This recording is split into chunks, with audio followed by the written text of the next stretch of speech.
I think the biggest innovation of meme coins is not the dog pictures, but rather because it's fair. Like people think it's fair. I mean, it might not be actually fair because of cabal or whatever, but like people realize that you could have gotten with at like 50,000 market cap, right? And that's why the way we structure virtuals is also you could have gotten the next big AI agent at 10,000 market cap, right? The launch mechanism is perceived as fair. Rather than like a privileged access that only the VCs get, right? I think that's the biggest innovation of meme coins. Yeah. You told me your wife doesn't care about crypto at all. What is virtuals if you had to explain it to your wife who gives zero crap about crypto? I'm trying to think. When was the last time I explained this to her? No. You can try tonight again after today's exercise. The easiest way to think about AI agent is that you have all these interesting characters that run around in the game, for example, or like in YouTube, live streaming and all those people. Imagine those are replaced by agents. Possible. Mr. Beast, you could totally imagine that it becomes an agent, right? And Mr. Beast makes a lot of money, right? If you tokenize them, you issue shares, like a stock shares, right?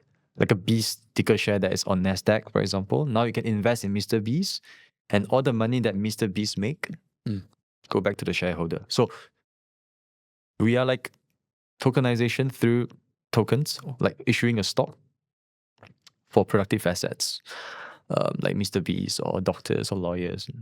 Yeah. Maybe to make it even easier for people. So you have these YouTube creators is a good example, right? Yeah. Then you have some people who make a lot of money by being YouTube creators, but not showing their face or not even their voice, right? Yep. But they're still humans. Yep. Now, if you think, as we said before, that an AI can be smarter than a human, which it already is. True. Yeah. An AI could become a YouTube creator. 100%. Right? Yeah. If you want to invest in this, imagine if you could invest in Mr. Beast before he became famous. And you could earn you could own 10% of Mr. Beast, which is how you would own like a percentage of a company or a crypto protocol. Then you would earn 10% of all the revenue that Mr. Beast makes because you bet early on the right creator. Exactly. Now, basically, you can do the same with an AI agent that could become a YouTube creator or a trader or an influencer or at some point could become like a company operator. Yeah. A CEO, for example, like the best CEO in the world. Or could become a business itself. It could, yeah. It could. They could be the best singer that generates the best music, for example. Yeah. Makes so much sense. Yeah. What's the main goal of virtuals today? We want to attract the best third-party AI builders to tokenize their work on virtuals. That's our main goal. That's my main goal these days. And I always joke, but it's actually not a joke. If I could attract a Stanford AI researcher to tokenize an agent on virtuals, I create 10 million USD out of thin air. Why? Because would you buy a dog pictures for 10 million market cap? Or would you buy the lifetime work of a Stanford AI researcher for 10 million market cap? Right? Because once he come on and he tokenize, he's going to think about how can I create real fundamental products for that agent and create value, right? So my job is to how do I get these people in, right? Every day I'm like customer support. I'm trying to talk to them and trying to convince them and trying to support them. Yeah, that's our main goal. And obviously doing this in the fair launch mechanism means that people like Kevin, like yourself, you could invest in the next Mr. Beast or the next Gigabrain agent at a very low val, right? So that's what we do. You mentioned this flagship product that you guys have, right, before, called Luna. What is Luna? Luna was something that we built in the bear market. We saw VTuber in Japan. It's a 200 million USD industry a year. What happens is like an anime girl that live stream and interact with the fans. But the reality is that it's actually a real human behind. They just use like a filter, right?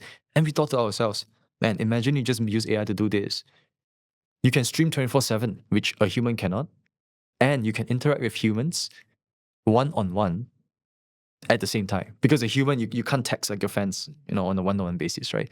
But AI could. We built Luna. We started actually on TikTok, and she has 500,000 followers on TikTok. Live streaming, interactive people. Every day, I remember when she streamed, she would get 5,000 new followers every single day. And on average, 1,000 people who tip her on TikTok, right? People will know she was an AI? Or? Yes. Okay. People will know. Transparent. Yeah, exactly. So that was like, wow, that's cool. But I mean, at the point, we were like making $200 a day from TikTok revenue, which honestly in the bear market was not bad. Then the goat. Do you want to compare? I mean, I don't know how you want to share that, but like you said before, we didn't raise any money because we're generating money with the protocol, right?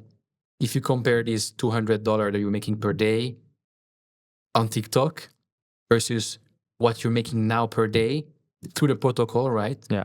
Like, what's kind of the difference? So I think in the past 1.5 months since we launched our V2 protocol, we have accrued around 20 million of the fees, protocol fees. Yeah. It's very lucky. Yeah. Yeah. So you were doing the TikTok, right? Yeah, TikTok $200 a day, which is not bad for a bear market, right? She got 500,000 followers. So honestly, until today, I'm very proud. I'm very proud of that, right? But we didn't tokenize her. So she was making $200, right? And we thought, what if we tokenize her so that people who believe in the future of Luna could bet on her future success?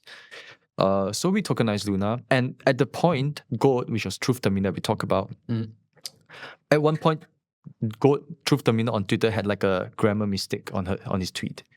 And people start questioning like, and token went down like 50%. Something like that. Yeah. I mean, honestly, like even LLMs make grammar mistakes at times. So, but people are like questioning whether it's like real, it's actually human behind. And so we thought to ourselves, okay, what if we tokenize Luna, but we also built her brain in public? So if you go to terminal.virtuals.io, you could see her brain in real life. So every single tweet or money that she sent to people or images that she generates on Twitter, you could go to the website and track the rationale of why she do certain things. So it's like a public brain, right? All the reasoning and all those things, right?